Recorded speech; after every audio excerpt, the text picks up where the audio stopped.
We good? We're fine. All right. Just a couple of things to start with, everybody. As the President mentioned in his remarks yesterday, at his direction, Secretary Austin ordered the additional movement of some U.S. forces that were currently stationed in Europe to continue our support for NATO allies and the defense of the eastern flank. These forces, comprised of aviation element and some ground forces, will move inside the European area of operations to NATO's northeastern and southeastern flanks in the coming days, and we expect them to be in place later this week. They include an infantry battalion task force of approximately 800 personnel that will be moving from Italy to the Baltic region. It's a movement of up to 8 F-35 strike fighters from Germany to several operating locations along the eastern flank. A battalion of attack aviation, specifically 20 AH-64 helicopters from Germany, again to the Baltic region, and an attack aviation task force, which is 12 AH-64 helicopters, will move from Greece to Poland. The additional personnel are being repositioned to reassure our NATO allies, deter any potential aggression against NATO member states, and train with host nation forces. And of course, they'll continue to report to General Todd Walters, the commander of U.S. European Command. These moves are temporary. I want to stress that. They're temporary in nature, and they are part of the more than 90,000 U.S. troops that are already in Europe that are both there on rotational as well as permanent orders. And of course, as you know, the U.S. maintains significant numbers of combat-capable forces in Europe. Relatedly, U.S. Army Europe and Africa will be kicking off Exercise Sabre Strike 22 later this month. The exercise will run through March with approximately 13,000 participants from 13 countries. Sabre Strike has been held every 2 years since 2010. This is the next year for it. It is scheduled during the wintertime to help demonstrate the ability to operate in austere conditions. The 5th Corps, Army 5th Corps, will provide command and control for the exercise. And conducting Sabre Strike now, we believe, demonstrates that U.S. forces in Europe can simultaneously support ongoing operations and regularly scheduled training without any degradation in support to our NATO allies and partners. Training events like Sabre Strike are planned well in advance, and this one was, and demonstrate that NATO allies and partners are stronger together, and through training and interoperability exercises, get stronger together. Lastly, I think you may have seen that the Secretary did approve a couple of requests for National Guard support here in the capital region. He approved that request yesterday. Those requests came from the D.C. government, their emergency management agency, as well as the U.S. Capitol Police. All told, among the two requests, it's about 700 Guards personnel and about 50 vehicles. They are designed for traffic support in anticipation of potential challenges to traffic here in the D.C. area surrounding some potential protest activity. I want to stress again that it's a relatively small number here, about 700, and they will be supporting traffic support needs. That's their goal. That's their mission. And with that, we'll take questions. Lita. John, the people are talking about this a potential invasion by Russia of a large scale being imminent. Can you talk about what the U.S. has seen today that may be different than what it has seen in recent days? Why this has become sort of now imminent? Have you seen Russian troops move into Luhansk and Donetsk? Have you seen them move into that Donbass region? And have you seen them move further into Ukraine beyond those two regions? Okay, lot there. On the Donetsk and Luhansk, as you've heard administration officials say before, we do believe that marks the beginning of an invasion. We certainly believe that additional Russian military forces are moving into that region, not beyond that region that we have seen, but we can't confirm with any great specificity the numbers and what the formations are, what the capabilities are, but we certainly believe that that's happening. As for your larger question, Lita, without speaking to specific timing, because only Mr. Putin knows what the timing is here. What I would tell you is that we continue to see him form his capabilities in such a way that leads us to believe that we are potentially close to some sort of action. Again, what that action is going to be, and exactly on what timeline, we can't be sure. But what we see is that Russian forces continue to assemble closer to the border and put themselves in an advanced stage of readiness to act, to conduct military action in Ukraine, again, at virtually any time now. We believe that they are ready. I'll just leave it at that. They're ready. Jen. John, there are reports of a chemical plant in Crimea that's been evacuated. This is the kind of location that was described to us by Secretary Blinken as a possible staged provocation. Are you seeing reports of any sort of preparations either for an attack on a chemical plant, or what are you seeing?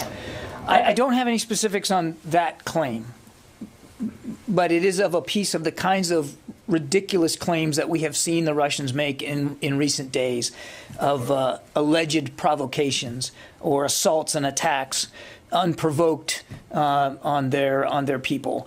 So again, no knowledge of this particular one, but again, we've been seeing this over now recent days. These claims of whether they're acts of terror or acts of violence, unprovoked shelling of Russian forces or Russian separatists, all again that is of a piece of the playbook that we have seen the Russians use time and time again. I have no specific knowledge about this particular report, but again, it fits perfectly into the Russian disinformation playbook. Did the U.S. government help protect the Ukrainian government from this denial of service attack, the cyber attack? Did you help them with preparations for how to to get back online quickly after such an attack?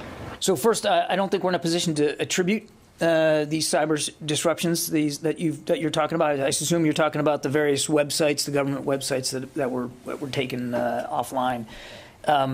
What I would just tell you, broadly speaking, Jen, is that we have provided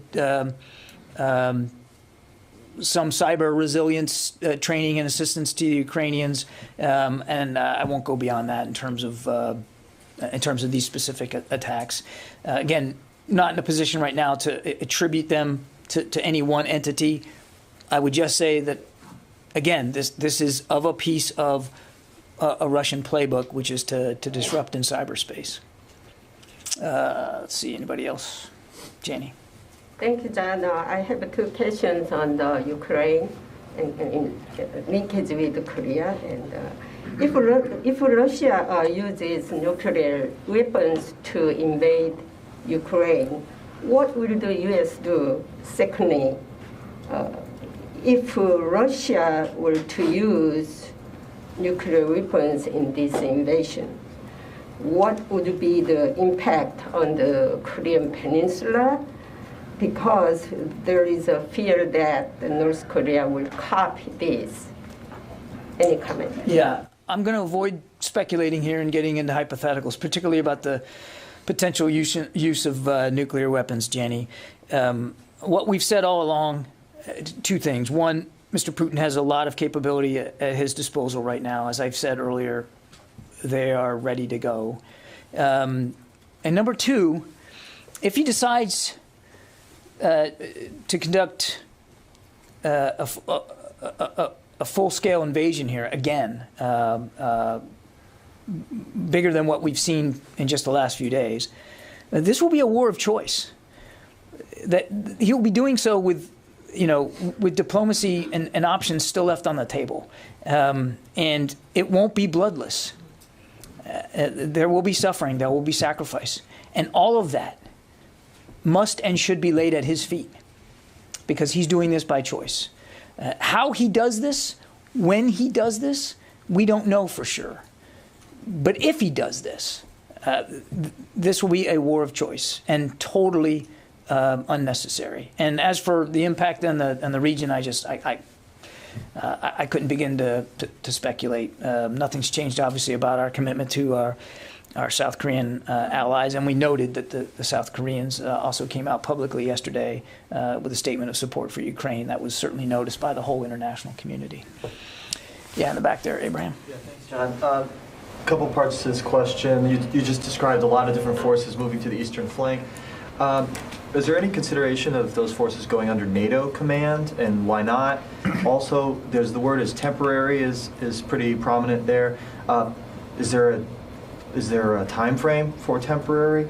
And is there any talk yet of the NATO rapid response, those U.S. forces getting activated? Okay. Yep, there's a lot there. Right now, they're going to be under the command of General Walters in his U.S. European command hat. I don't know of any changes to that. Temporary, I don't have an exact time frame on this. I want to remind you that they were already in Europe. They're simply repositioning elsewhere in Europe. I don't have a time frame on how long that repositioning is going to be, except to say that it'll be as long as we believe it's necessary, and the host nations, the new host nations that will be hosting these units are willing to continue to have them. So this will be a constant discussion with each host nation that they end up in about where they go, how long they stay, and what kind of training opportunities they're going to conduct. This is really all about reassuring allies and partners and demonstrating that in tangible ways. On your, I lost your third question. Dang it. Rapid response force. Oh, that's a better question for NATO, Abraham. That's not a question for the United States. That'll be up to the NAC to decide, North Atlantic Council to decide, not just the United States unilaterally, of course.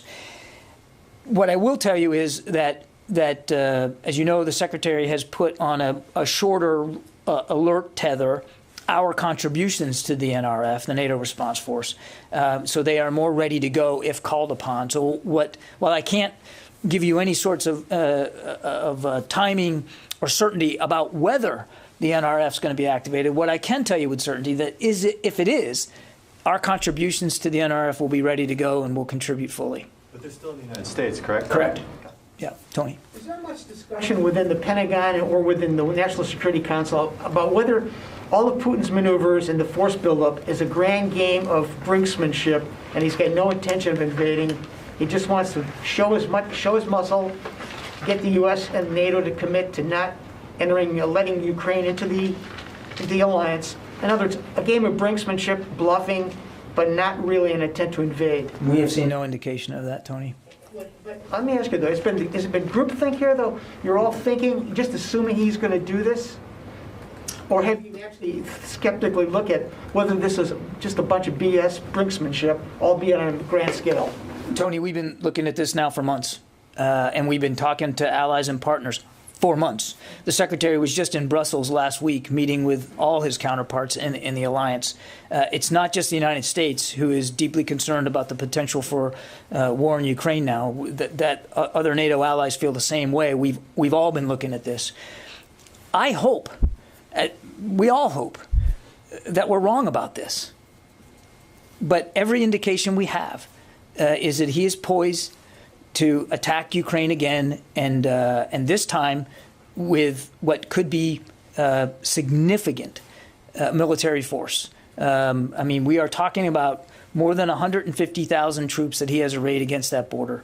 As I said earlier, we believe that they are now at a state of readiness where they could attack at any time. That's what we're seeing. And that's what we've been saying. We've been talking about this very openly now for weeks. We've seen, sadly and unfortunately, no indication that he's willing to de-escalate, move those troops back home, and actually get to some sort of serious diplomatic solution. Every indication, rather, that we see is quite the opposite. May I ask you a China-related question? Is there any indication that President Xi has given his tacit or explicit approval to Putin for an invasion? You recall there was speculation that an invasion wouldn't happen until the Olympics were over. The Olympics are over now. Any indication that China has given its wink and nod? Well, I mean, I would point you back to the February 4th statement that she and Putin put out, which certainly we took as tacit approval for what Mr. Putin is doing. You could point also to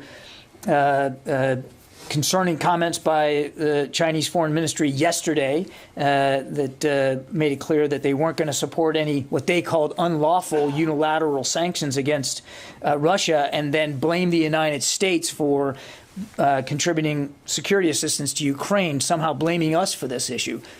No mention whatsoever in their statement about the 150,000 plus soldiers and the threats that Mr. Putin has been lobbying against Ukraine now for many weeks, including just yesterday. We wonder, can it really be the Chinese policy now to support separatist movements over the sovereignty of nation states? That's an interesting twist, isn't it? Sylvie. Thank you, John. Is there any? I would like to go back to the movements of U.S. troops to the Baltic states and to the eastern flank. Is there any consideration of sending more U.S. troops if there is an invasion, and on a permanent basis on this eastern flank of NATO? There's nothing. There's no expectation at this time, Sylvia, that we're going to move to more permanent basing on NATO's eastern flank. What we're talking about now are short-term, temporary, rotational redeployments, if you will. As for your first question, whether there's, I assume what you're asking is, are we going to send more troops from the United States to NATO's eastern flank? And I have no such announcements or movements to speak of today. But as I have said repeatedly, we're going to keep all options on the table. I'm not going to rule out that the Secretary might want to consider that should there be a need. We're looking at this day by day. And just yesterday, as you saw, we did reposition inside Europe. And there are lots of options available to us to continue to look for ways to reinforce that eastern flank. But this will be temporary. You don't think about changing your posture in case of an invasion. Right now, we're focused on reassuring the allies, and we're going to be in constant contact with them and consultation about what that looks like and how you do that. Given the current tensions on the continent. It's too early to tell whether any of this is going to lead to some other longer-term posture changes. We're just not at that point right now. Barbara. You mentioned before that if this conflict breaks out, it would not be bloodless. So I assume that's also somewhat of a caution to Russia, that it would not be bloodless for them and their troops. Can you be any more specific as this is assessed? Or is the Russian military, to use the expression, really 10 feet tall? Or do you see some vulnerabilities for them here?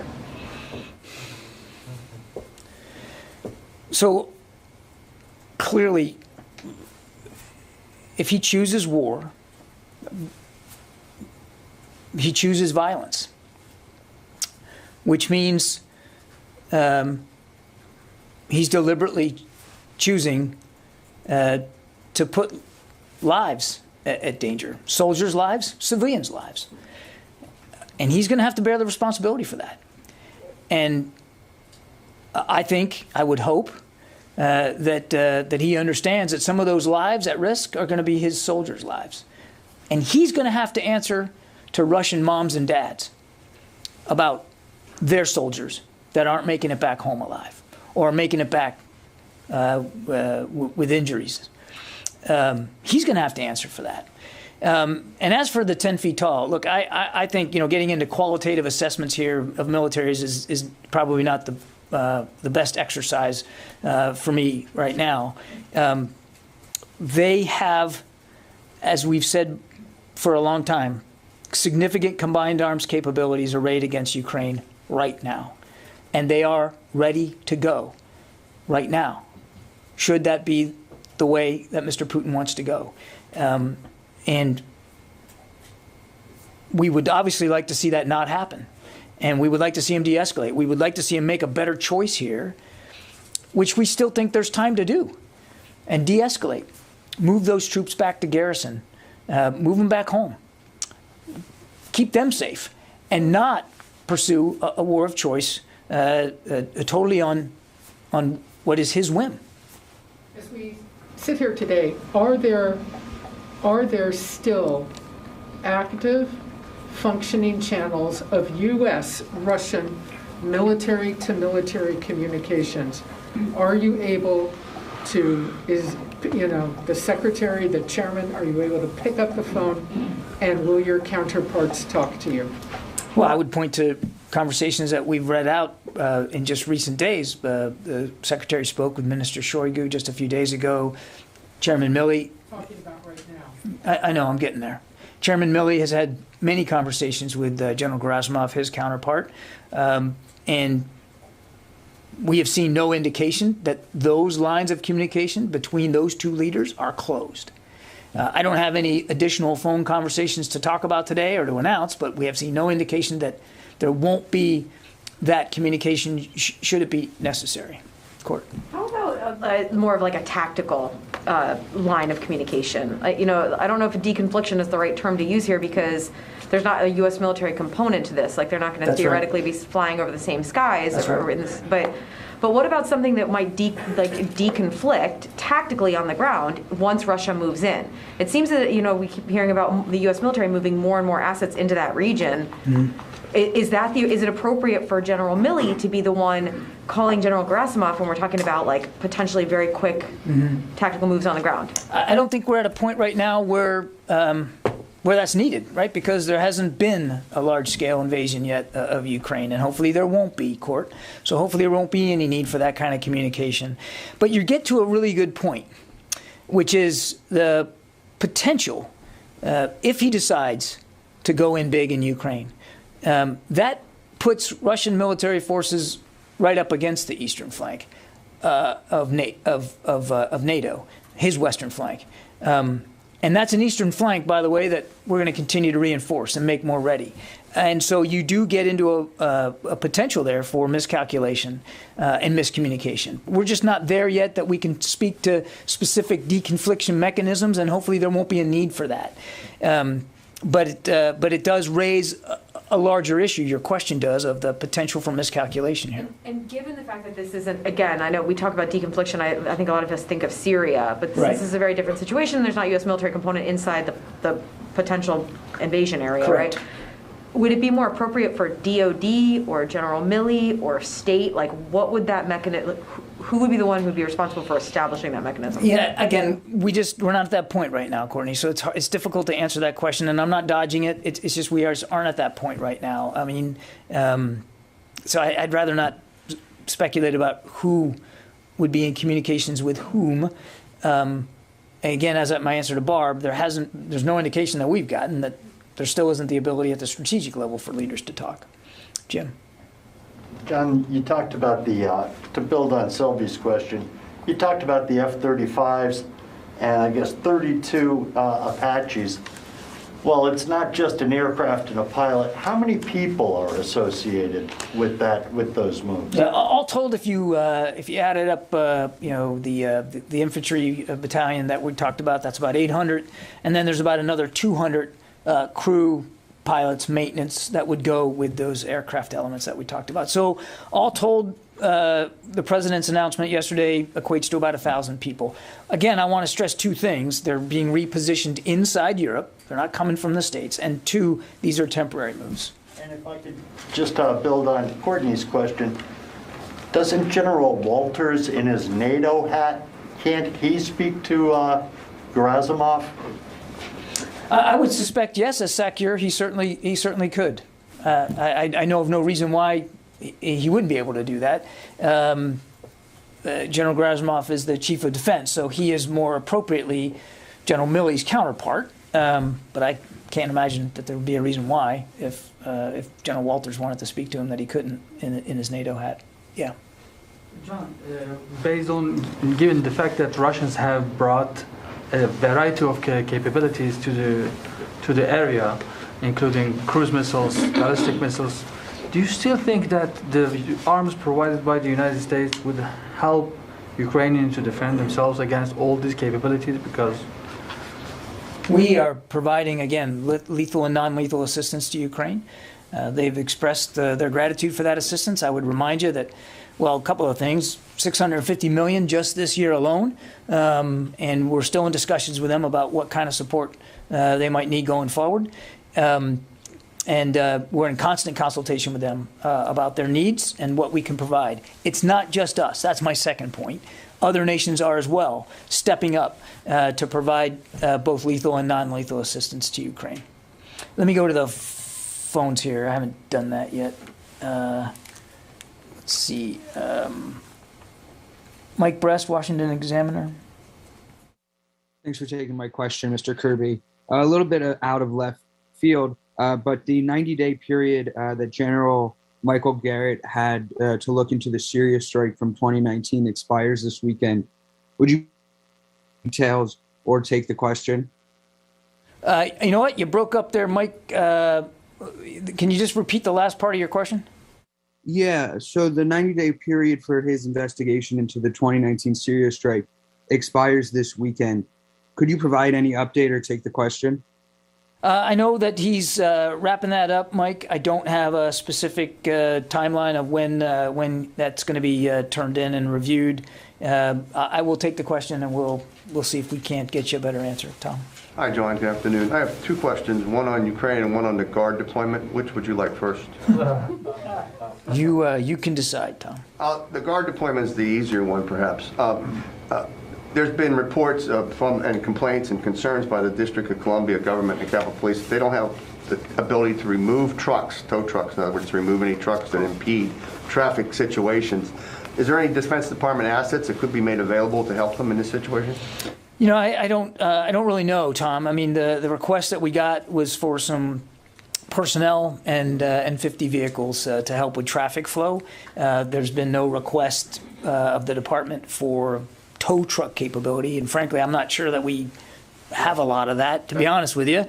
I honestly don't know how many tow trucks we own, but I don't think it's very many. So, again, we're focused on meeting the requirements that they laid forth for help. Again, it was roughly 700 guardsmen and 50 vehicles. What's your second question? On Ukraine, you've talked a lot, and others have talked about what the Russians are doing is out of their playbook. In other words, everything they're doing is sort of doing their playbook. Yeah. Yet the massive development of the forces on the border, the type of overall attack that's being projected possibly for Ukraine, that's not the blunderbuss approach they usually have taken if you look at Georgia and the Crimea and other areas. What playbook are they emulating for this possible attack on Ukraine? When we talk about the playbook, as you will, we're talking about the preparatory moves that we have seen them do in the past, and 2014 is a great example of that. And when we look at the kinds of pretextual things they were doing, it seems to me like they haven't updated their playbook in a long time, because it's the same kind of stuff. It's claiming that they're the victims, creating false events, or even not even creating events, but simply claiming that things happened that never did, to paint themselves as the victims. As if Ukraine, which has never attacked anybody, is all of a sudden going to spuriously attack Russia and threaten their national security when there's 150,000 plus troops along the border. I mean, it is ridiculous. But that is exactly the kind of plays we've seen them run, the preparatory plays. Now, to your point, and it's a fair one, what we've seen them array against that along the border, more than 150,000 troops and significant, as I said, combined arms capabilities, that is something we haven't seen them do before. Where do you think they've gotten that tactic from, that strategy from, since they've never employed it in their past adventurisms? That is a great question for Vladimir Putin. I mean, I'm not trying to dodge the question, but Russian accent. I'm not trying to dodge the question, but we don't know. I mean, we can't possibly get inside his head to figure out, why he's doing it the way he's doing it. And again, Tom, at the risk of sounding like a broken record, it doesn't have to be this way. He can make another choice. Of all the options he has available to him, The one he still has is diplomacy, if he chooses. And we just haven't seen an indication to do that. Mike? Hey, John, two questions. First off, any idea whether or not Russia's also used the Wagner Group mercenaries as part of this invasion force, or is it strictly sort of mainline Russian army troops? I have not seen any indications of that. I can't. Anything like that. I haven't seen indications of the Wagner Group being used, but again, that's really that might be a level of detail we don't have. Okay. Also, to go back a little bit in history, the Soviet Union conquered Hungary in '56, rolled through Czechoslovakia in '68. The U.S. complained and made a lot of noise, but nothing really happened. How will this turn out different from what's already happened in the past with their former satellite countries? I was a history major at the University of South Florida, but I don't know that I can answer that one. Well, let me just put it this way. What we hope happens is that he de-escalates, and this war of choice doesn't occur. It's difficult if he chooses to go ahead. And again, every indication is that he will. It's the one thing any student of war will tell you is it's unpredictable once it starts. It's the old adage, I think it was Eisenhower, right? No plan survives first contact. It's difficult to know where this will go. What we believe is that it will involve significant casualties and destruction. And that it will only cause instability on the European continent, rather than the stability that I think most of the world and certainly the West wants to see. Where it goes beyond that, I just don't know, Mike, because we don't know really what he has in mind here. I mean, he's pretty much, in terms of military action, that's what I mean. If you look at his speech, he was pretty clear, wasn't he, about the disdain he has for Ukrainian sovereignty, and the false claim that Russia created Ukraine. I mean, it's pretty obvious that, as the Ukrainian foreign minister said just when he was here, that Putin wants to erase Ukraine as a nation state. What that ends up looking like long term is difficult to know. And again, at the risk of sounding like I'm dodging, and I'm not, I truly don't know the answer to your question. It's a good one, and I don't know anybody can know that. But it doesn't have to be that way. It just doesn't have to be that way. He can choose a different path here, which is still open to him, and that's what I think all of us would like to see him do. I get time for a couple more. Yeah, go ahead. A country is invading another country just because that country wants to be part of an alliance that the United States is leading, like NATO. Isn't that an indirect threat to NATO and the United States national security at the same time? Well, predominantly, it's a threat to the Ukrainian people. And I think, again, if you go back and look at his speech, certainly he's groused about potential NATO membership for Ukraine, no doubt about it. But he laid out an even more sweeping alternative reality in his speech, that it isn't just about whether or not NATO, Ukraine joins NATO. As for whether it further threatens NATO, I think that remains to be seen. Clearly, we are making it very obvious that we take our obligations to NATO seriously. That's why we're sending these additional forces. That's why we're bolstering our allies. That's why Secretary Austin was in Europe just last week to deliver that message, so that Mr. Putin knows, and quite frankly, our allies know too, what President Biden said. We will defend every inch of NATO territory. Again, we don't want to see it come to that. But if it does come to that, the United States will be ready. Okay. You are really saying that the open door policy, you are stick to the open door policy of NATO. It is up to the alliance and the nation state in question to determine future membership. It is not something that Mr. Putin gets to veto. Period. Okay, thanks everybody.